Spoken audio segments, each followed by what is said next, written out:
guys, I'm here with Ralph Ineson, the man behind Charles Vane, one of the lead antagonists, I guess, in Assassin's Creed Black Flag. Okay, so can you tell me a little bit about your role in the character and how you got started with particularly Charles Vane? He's the real bad boy of the game. Really. Historically, he's kind of one of the most extreme, nastiest pirates that there was in the whole period. Very untrustworthy. He's the man who turned down the pardon a few times, or he accepted the pardon from the government to give up privateering, but then went back and did it anyway. He's the kind of guy who works completely on instinct. There's no kind of thought behind anything he does. He's kind of vicious and at people all the time. There's no honour, no loyalty or anything. He's great fun to play. He's a real bad boy. That does sound fun. So, for a lot of our viewers who aren't really too familiar with the kind of work you do, how much work did you have to do to get into character?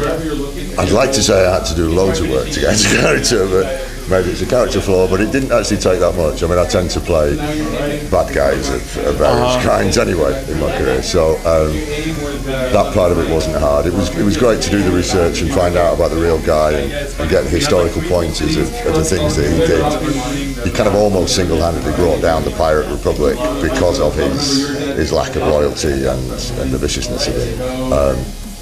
So it was fun to research that, but yeah, it didn't take a lot of getting into character, I have to say. Oh yeah, I can tell you're doing research because just hearing you talk about different aspects of his character in the game just makes me really excited for it. So what in your opinion was the hardest part about playing Charles Vane?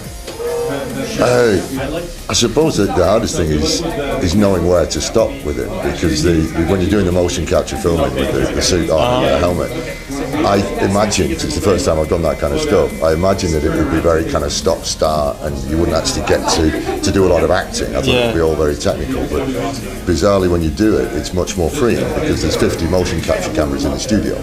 So, whereas if you were doing a movie, you'd have to do lots of different shots, different takes on each shot, and you'd have to match continuity and everything and hit marks for focus. When you're doing mocap filming, it's all one take. You do the take, and if that's a good take, then that's the whole scene done. So it means as an actor, you're much freer. You can really let yourself go into it. So playing a character like Charles Vane, who was all, it was great fun to do because you can really, let go and get into it. It's kind of like primal scream therapy. You end up really calm at the end of the day because you just let everything out. Man, that's awesome. So I mean, I can tell you're really excited about the character, and I know we're really excited. I know I'm extremely excited, being a huge Assassin's Creed fan. So, did you get to play any of it like after you were done with the? Well, what we did is before we started rehearsing, is we went to the studios and we got to kind of have a walk around the various worlds. Go to the places, the bars where you're doing the scene, and have a look at what the scene is before you go into the mocap, which really helped. So I'd seen the vista that I'm looking at whilst I'm doing this particular speech when you're looking out the window, and I'd seen what the character's looking at.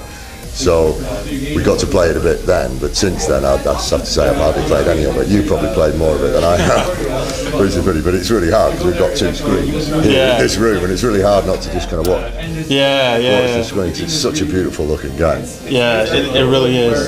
So I know you've got a panel later today, and it's of course PAX. Have you gone to walk around the show floor any? Yeah, I went over there earlier just for about half an hour. Crazy.